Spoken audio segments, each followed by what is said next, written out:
After a two-game sweep this past weekend in Utah over the Grizzlies, the Idaho Steelheads are back on home ice this week, Wednesday, Friday, and Saturday against the Wichita Thunder right here inside the Idaho Central Arena.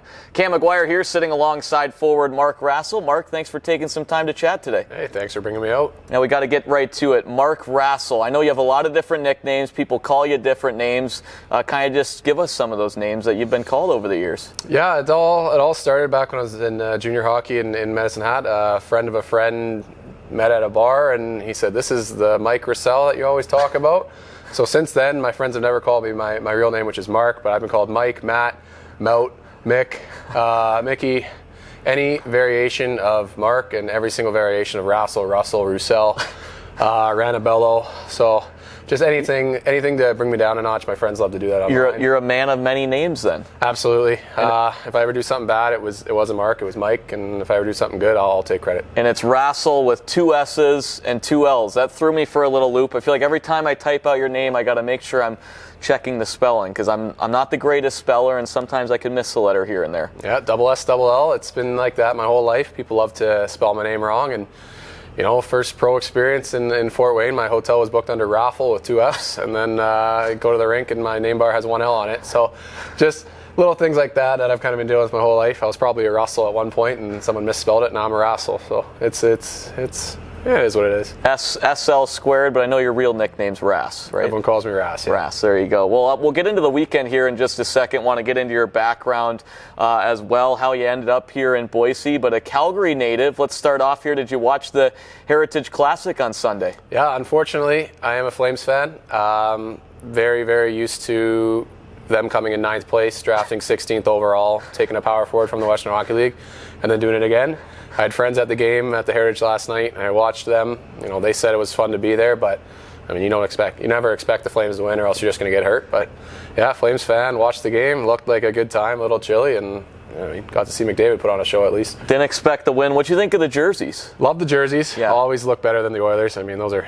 I was more of a fan of the Edmonton ones where there's too much going on there. Yeah, the Flames look good. They looked like the better team, but they didn't play like the better team, and that's just Calgary Flames hockey. You mentioned expecting the Flames to lose. They did have one appearance from when you've been alive in the Stanley Cup, 2004. So you were only 6 years old. Do you remember that run? I just remember it was in. Yeah. I mean, everyone knows it was in. It should have been in. The league didn't want us to win, and that's, you know, we've been living with that for years now. What do you think? What do you take away from the Battle of Alberta, as they call it, between the Oilers and the Flames? It's fun. It's fun, especially when I was growing up in Calgary. Whenever the Oilers were in town or when the Flames were up in Edmonton, it was, the city was divided. There's a lot of Edmonton fans in Calgary and a lot of Calgary fans in Edmonton. So, being a hockey guy and you're in your locker room, half your team likes the Flames, half your team likes the Oilers, and it's just a fun little rivalry. Well, we'll go back to you growing up in Calgary here in just a second, but want to look back on the weekend. Obviously, you go on the road for 2 games and you come back with 4 points. Anytime you can sweep a team, it's great. Anytime you can sweep a team on the road is even better. Yeah, absolutely.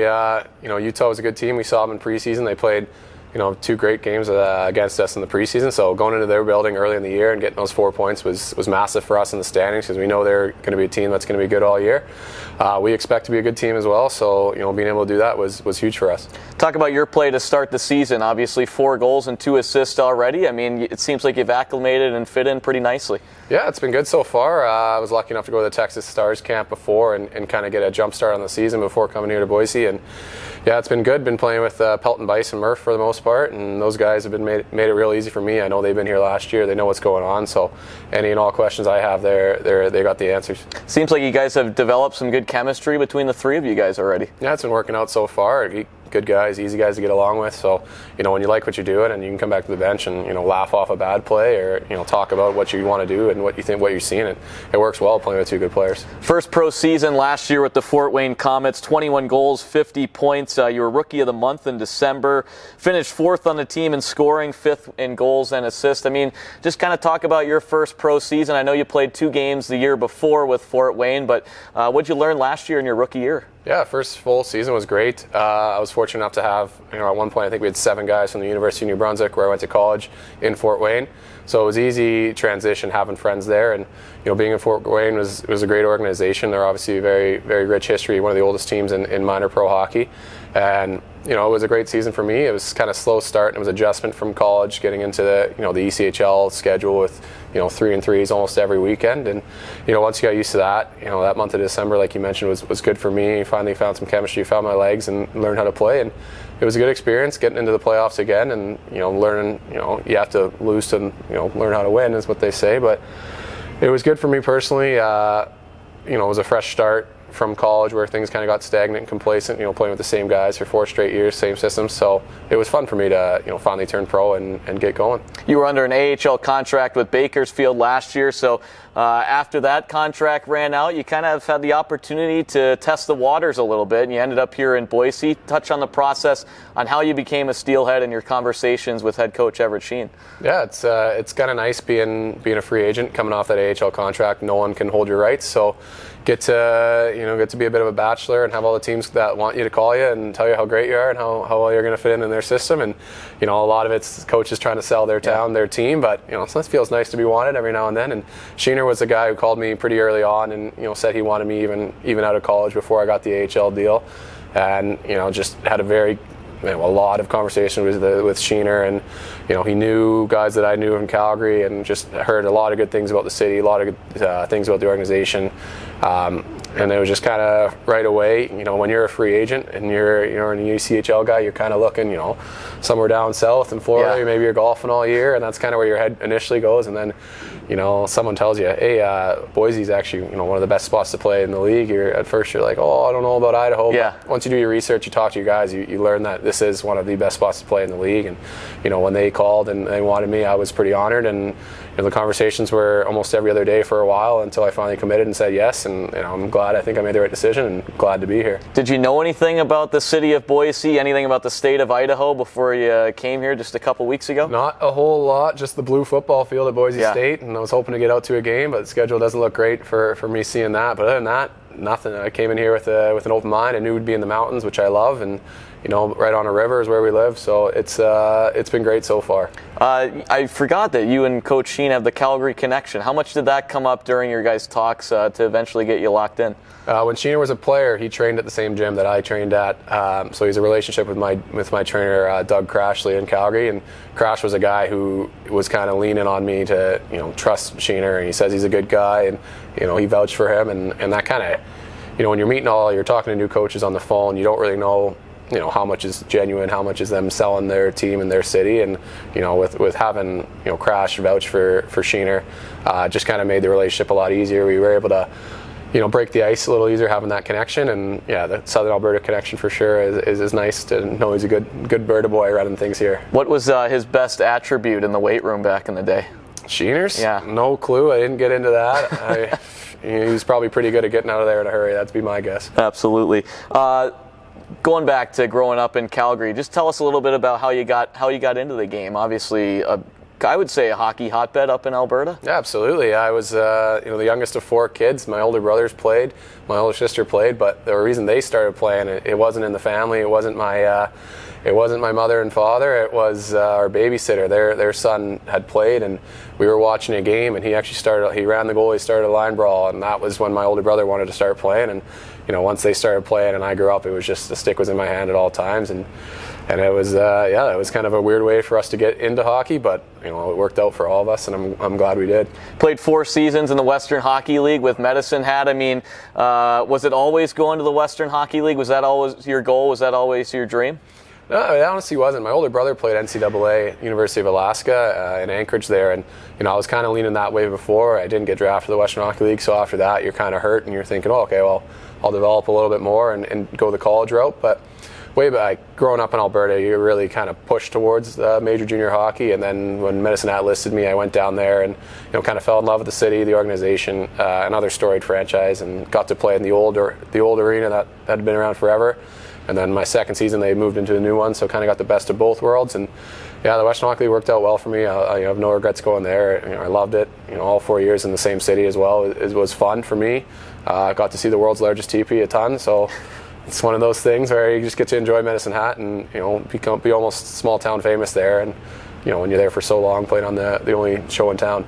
Give us a little geography lesson for those of us, including myself, that are unfamiliar with Medicine Hat. I mean, where is it on a map? What are some cities that are close to it?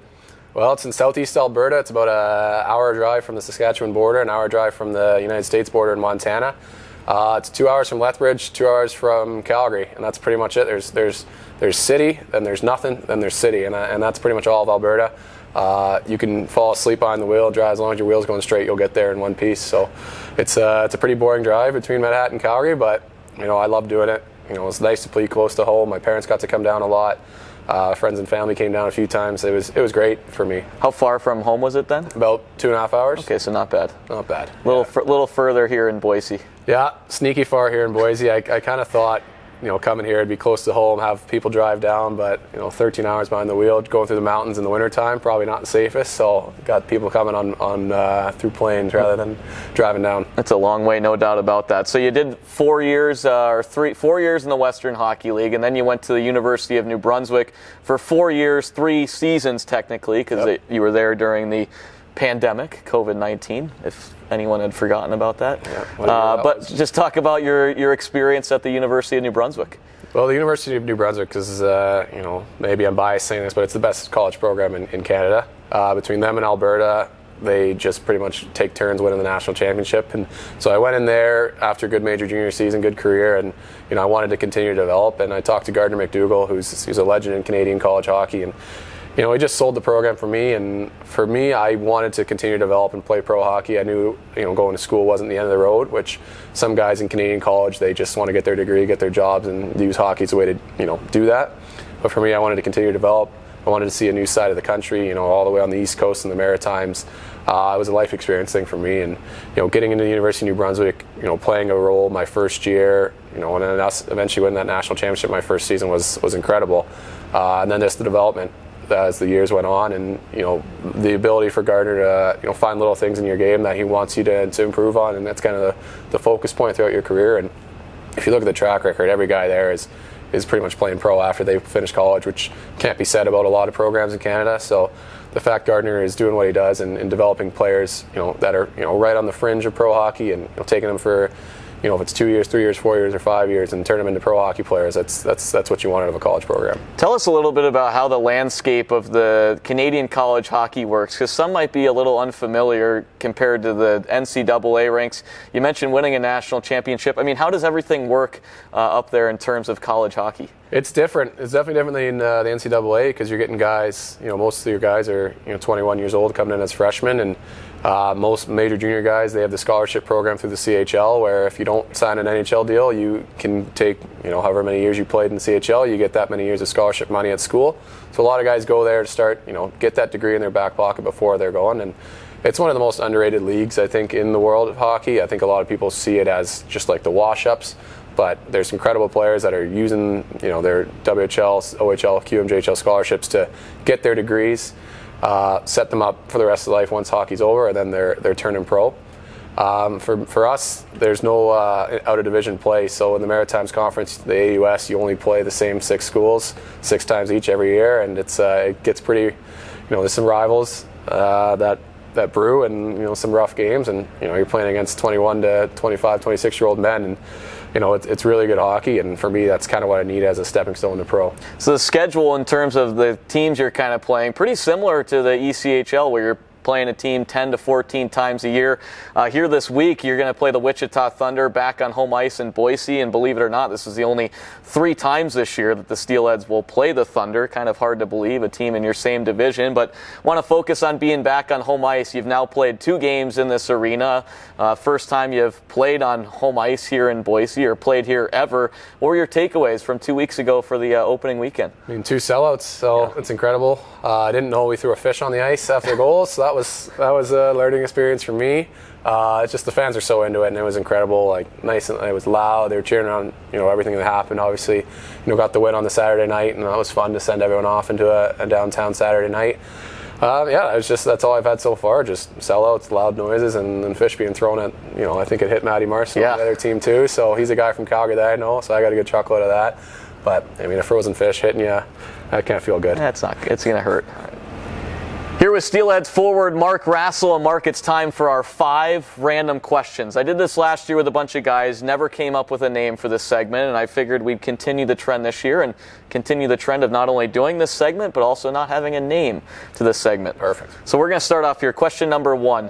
One player on the Steelheads roster can be your Uber driver, any destination of any sort. Who would you want to drive you, and who would you not want to drive you?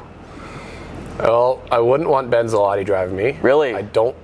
Is he old enough to drive? I don't know if he can drive, and I don't think I trust him behind the wheel. I think, we've been here for about a month now. He still uses maps to get to the rink from the apartments, and there's about 3 turns, so I don't know if I trust him to get me to my destination safely.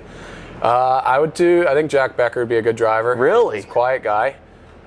Sarcastic, witty, so if you want to sit in the back seat and not say a word, I think he'd respect that. But if you want to have a conversation about, life, death, and everything in between, he might be the guy. I don't know. Jack Becker would be probably on the lower end of my people to be my driver, but hey, maybe we'll get that going. He might pick up a second job being an Uber guy this year. Hopefully.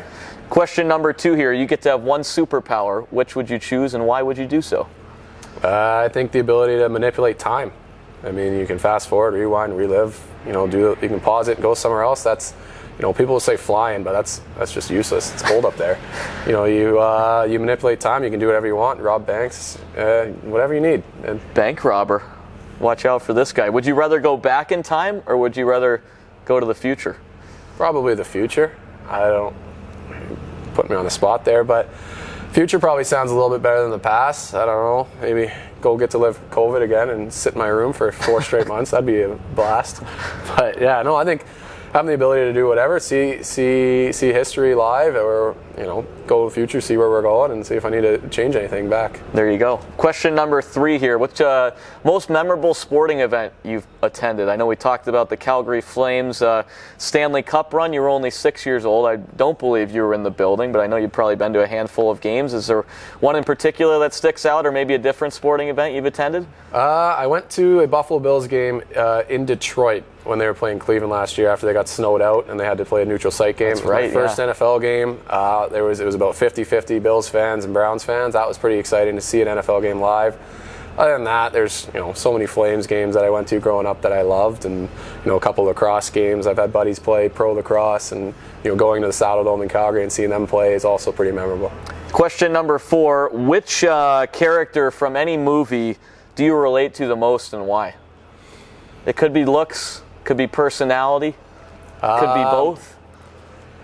Let's go with Ryan Gosling in Crazy Stupid Love. Okay. Just 'cause he's just the most, he's a handsome devil, and every girl loves him. And what can I say? It's probably the same thing here. Or Ryan Gosling in Barbie, because he's a space cadet and he's a bit of an idiot as well. Have you seen Barbie? No, but I've seen enough to know. You've seen enough of clips online? Yeah, spending a lot of hours scrolling TikTok. I got the gist. Final question here. If you could transform into an animal, which animal would you want to transform into? Any animal? Yeah, any animal. It's got to be giraffe. Really? Why's that? They chill. Yeah. They're just, good weather down in Africa. They're eating trees. No one really bothers them, and they got the big neck to just hit people with if they need to. And it seems like they have a pretty relaxed life. No one really. Not a lot of pressure to be a giraffe. No, you're just living carefree. Easy lifestyle. Easy lifestyle. Well, Mark, we appreciate the time here today, and best of luck this week. Thank you very much. Appreciate being here.